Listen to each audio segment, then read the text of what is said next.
You can have any girl you want. What about this lady with all the bow ties? I'll be perfect for each other. You can't move your body, she can't move her face. So there we are. Based on the incredibly successful French film, The Upside relocates the action to New York City. Bryan Cranston plays Philip, a fantastically rich author and successful businessman who was injured in a hang gliding accident and is now paralyzed from the neck down. Phil needs a new living assistant. Enter Kevin Hart as Dell, an ex-con who needs a signature for his parole officer. Relax, it's not a holdup. Just sign this from the police. How would I sign it? I don't know. Slowly.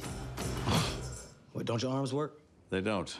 You can move your mouth. As can you. And that's just a taste of what's to come, where much of the so-called comedy comes from Dell's lack of empathy and Phil's attitude. Soon we're watching Dell adjusting to life in the penthouse. Oh look, he can't control the high-tech shower. Hilarious.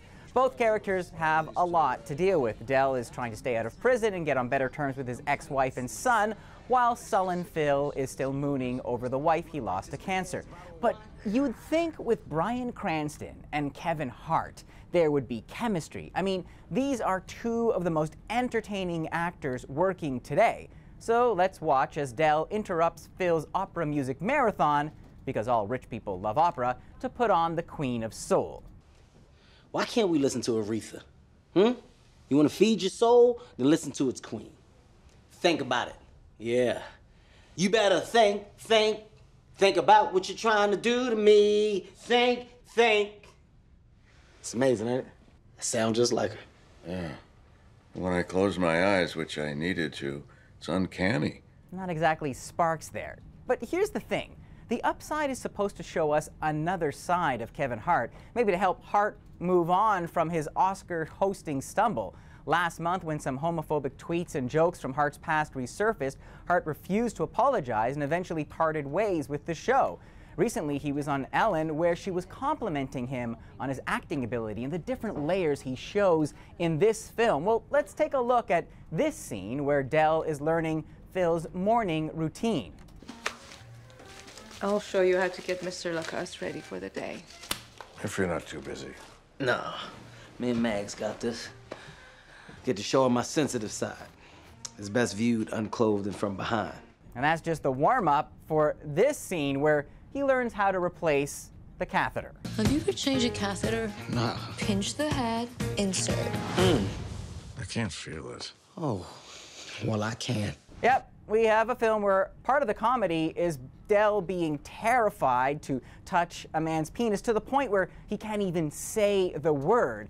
Now, when confronted about his homophobic humor, Hart has said he's not that guy anymore, but he still may have some evolving to do. Now, yes, this was made in 2017 and in fact has been tied up in Hollywood limbo because it was produced by Harvey Weinstein, who is facing a series of sexual assault charges. In the meantime, Hart has, if anything, grown even more successful to the point that when Ellen practically begged him to host the Oscars, Hart said no, he couldn't because he doesn't want to let the internet trolls who targeted him win. And now there are reports that the Oscars are going to be hostless.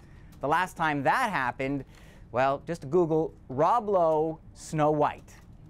Ugh. Thanks, Kevin. You broke the Oscars. Just relax. I am relaxed. This is me being relaxed. What's frustrating about The Upside is that Hart shows us glimmers of potential. There are moments that suggest he's capable of much more if he could just stop playing the usual motor mouth with the heart of gold. Go for the honest moments instead of the easy laughs. Instead, a couple of joints and joy rides are all it takes for Dell to magically change Phil's life.